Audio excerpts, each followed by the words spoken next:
This month, we're continuing to highlight many of the investigations that Scott Kelly conducted as part of the one-year mission.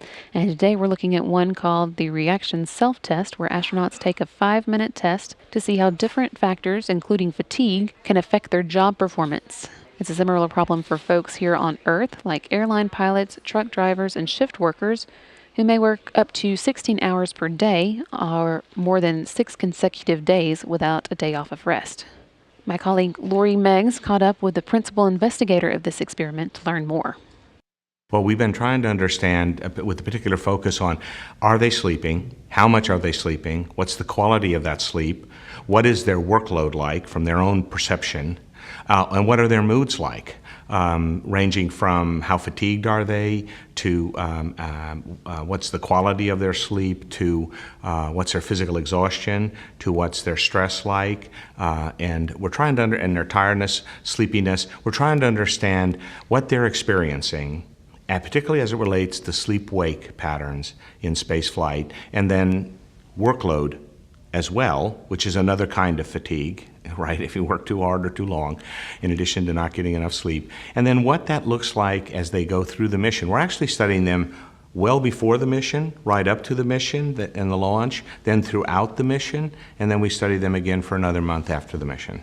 So how does that translate to us here on Earth and our sleep habits and what you're learning? Is that going to help us? Well, so this is an area where I'm particularly fortunate because everyone can relate to excessive work, inadequate sleep, poor sleep quality, feeling fatigued or stressed. So it's got a lot of translation to Earth. We're learning a lot about what happens dynamically over time because we get to study them for the full mission before, during, and after.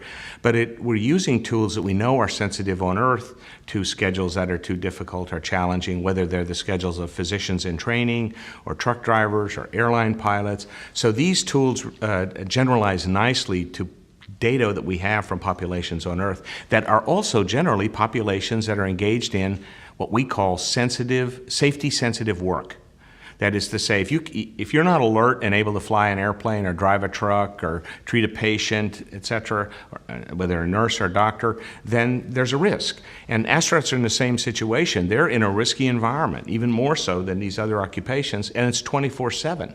So we need to know how capable are they, how tired do they get, because when you get tired, when the day's too long, the sleep's too short, the quality of sleep's too poor, and there's emergencies going on you're trying to deal with, at some point there's a cumulative effect on you, an exhaustion effect, a stress effect. Even if you motivate yourself to keep performing, it's very hard to ensure that you're always going to be fit and capable. So what do we do about it from Well, that's what you've first. learned? First, we need to detect it, and that was really the point of the study.